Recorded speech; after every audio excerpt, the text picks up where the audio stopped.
Hello student, सृष्टि educational institute में आपका बहुत बहुत स्वागत है। आज गुरु पूर्णिमा के इस शुभ अवसर पर हमारे और हमारे सृष्टि परिवार की तरफ से आप सभी को बहुत बहुत शुभकामनाएं। गुरु पूर्णिमा के पावन अवसर पर हम अपने गुरुओं के प्रति आभार व्यक्त करते हैं। गुरु के बिना ज्ञान और जीवन की सही दिशा प्राप्त करना असंभव होता है और आज हम उनके प्रति अपनी श्रद्धा, अपना सम्मान प्रकट करते हैं। आज हम फिर से इतिहास के बहुत ही अच्छे क्वेश्चन लेकर आए हुए हैं। ये सारे क्वेश्चन आपके इन एग्जामों में पूछे जा चुके हैं।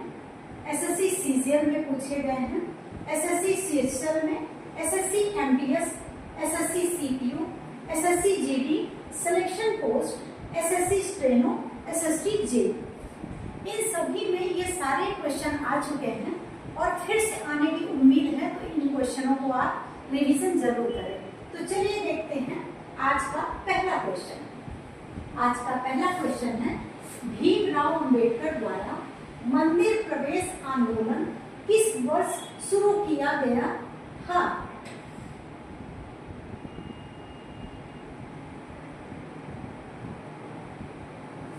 किस वर्ष शुरू किया गया था? ऑप्शन इसमें 4 है। इन चारों ऑप्शन में ऑप्शन सी 1927 राइट आंसर है। 1927 में डॉक्टर भीमराव अंबेडकर के नेतृत्व में मंदिर प्रवेश आंदोलन का उद्देश्य भारतीय समाज में गहरी जड़ें जमाए हुए जातिगत पूर्वाग्रहों को उजागर करना था। अंबेडकर ने इस आंदोलन के माध्यम से न केवल मंदिर प्रवेश का अधिकार प्राप्त करने की कोशिश की, बल्कि उन दलितों के बीच आत्मसम्मान और आत्म जागरूकता जगाने का भी प्रयास किया है। अब हम बढ़ते हैं अगले क्वेश्चन की तरफ। भारतीय राष्ट्रीय कांग्रेस का 1912 का अधिवेशन बिहार में कहाँ आयोजित हुआ था? ऑप्शन 4 है। चारों ऑप्शन में ऑप्शन सी बंकीपुर राइट आंसर है। 1912 में भारतीय राष्ट्रीय कांग्रेस के 27वें अधिवेशन की अध्यक्षता रघुनाथ नरसिंह मुधोलकर ने की थी। 28 दिसंबर 1888 में भारतीय राष्ट्रीय कांग्रेस की स्थापना गोपाल दास तेजपाल ने बॉम्बे में की थी। उस समय 72 प्रतिनिधि उपस्थित थे। अब हम देखते हैं अगले क्वेश्चन की तरफ। भारत में मुगल राजवंश के संस्थापक बाबर का वास्तविक नाम क्या था? ऑप्शन 4 है। चारों ऑप्शन में option A Zahiruddin Muhammad right answer है। बाबर का उपनाम जहीरुद्दीन मोहम्मद था। बाबर मुगल साम्राज्य का संस्थापक और प्रथम शासक था। इसका जन्म मध्य एशिया के वर्तमान उज्बेकिस्तान में हुआ था। यह तैमूर और चंगेज खां के वंशज थे। अब हम बढ़ते हैं अगले क्वेश्चन की तरफ। निम्नलिखित में से कौन सी विशेषता अशोक के धम्म की मूलभूत विशेषताओं में से एक नहीं है? ऑप्शन 4 है। चारों ऑप्शन में ऑप्शन सी ब्रह्मचर्य राइट आंसर है।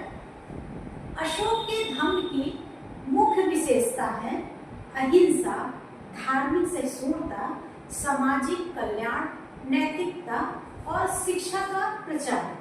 धम्म का अर्थ है धर्म, नैतिकता, सामाजिक व्यवस्था। अशोक ने धम्म को अपने शासन का आधार बनाया और इसके माध्यम से प्रजा के बीच शांति, सद्भाव और न्याय स्थापित करने का भी प्रयास किया। अब हम बढ़ते हैं अगले क्वेश्चन की तरफ। निम्नलिखित में से किस घटना के बाद असहयोग आंदोलन बंद कर दिया गया था। ऑप्शन इसमें 4 हैं। चारों ऑप्शन में ऑप्शन सी चौरी चौरा कांड राइट आंसर है। असहयोग आंदोलन जिसे 1920 में शुरू किया गया, 1922 में चौरी चौरा की घटना के बाद बंद कर दिया गया। उत्तर प्रदेश के गोरखपुर जिले में चौरी चौरा नामक स्थान पर एक हिंसक भीड़ ने पुलिस स्टेशन में आग लगा दी, जिससे 22 पुलिस कर्मियों की मौत हो गई थी। महात्मा गांधी इस घटना से बहुत दुखी हुए और उन्होंने असहयोग आंदोलन को वापस ले लिया। अब हम बढ़ते हैं अगले क्वेश्चन की तरफ। ईश्वर चंद्र विद्यासागर के संदर्भ में निम्नलिखित कथनों पर विचार कीजिए। ऑप्शन 4 है। चारों ऑप्शन में ऑप्शन बी फर्स्ट और सेकेंड राइट आंसर है। फर्स्ट है उन्होंने बाल विवाह और बहु विवाह का विरोध किया, यह सही है। सेकेंड है उनके प्रयासों के कारण पहला हिंदू विधवा पुनर्विवाह अधिनियम 1856 पेश किया गया। ईश्वर चंद्र विद्यासागर के प्रयासों से 16 जुलाई 1856 को हिंदू विधवा पुनर्विवाह अधिनियम पारित हुआ, जिसने ईस्ट इंडिया कंपनी के शासन के तहत भारत विधवा पुनर्विवाह को कानूनी मान्यता दी गई। अब हम बढ़ते हैं अगले क्वेश्चन की तरफ। गो शब्द जिसका अर्थ गाय है से बहुत सारे शब्द व्युत्पन्न हुए हैं। वैदिक काल में एक धनी व्यक्ति को कहा जाता था। ऑप्शन 4 है। चारों ऑप्शन में ऑप्शन ए गोमत राइट आंसर है।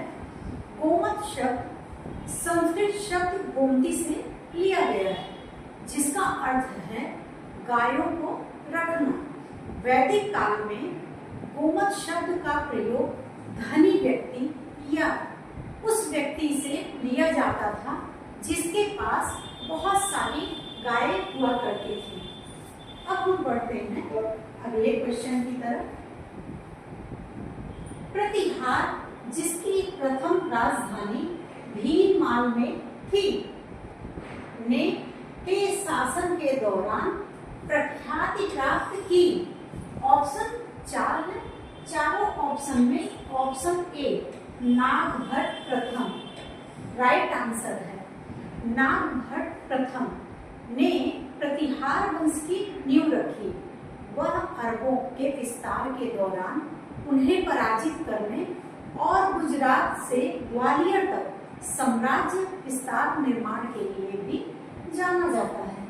अब हम बढ़ते हैं अगले क्वेश्चन की तरफ। विधवा पुनर्विवाह का समर्थन करने के लिए 1856 में ब्रिटिश सरकार द्वारा पारित कानून का सुझाव किसने दिया? ऑप्शन 4 है। चारों ऑप्शन में option B Ishwar Chandra Vidyasagar right answer है।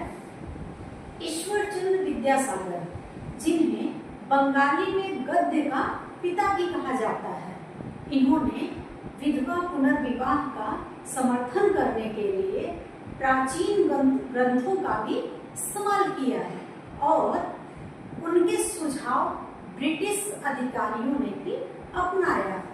अब हम बढ़ते हैं अगले क्वेश्चन की तरफ। पुलकेशिन द्वितीय ने उत्तर भारत के निम्नलिखित में से किस शासक को पराजित करने के बाद दक्षिणापथेश्वर दक्षिण का स्वामी की उपाधि धारण की? ऑप्शन इसमें 4 है। चारों ऑप्शन में option B Harshavardhana right answer है। हर्षवर्धन पुष्यभूति वंश से संबंधित है, जिसे वर्धन वंश के नाम से भी जाना जाता है।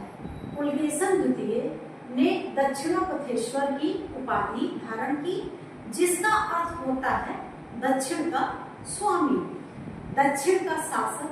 यह उपाधि उन्होंने हर्षवर्धन को नर्मदा नदी के युद्ध में पराजित करने के बाद ली, जिससे वे दक्षिण भारत के एक शक्तिशाली शासक के रूप में स्थापित हो गए।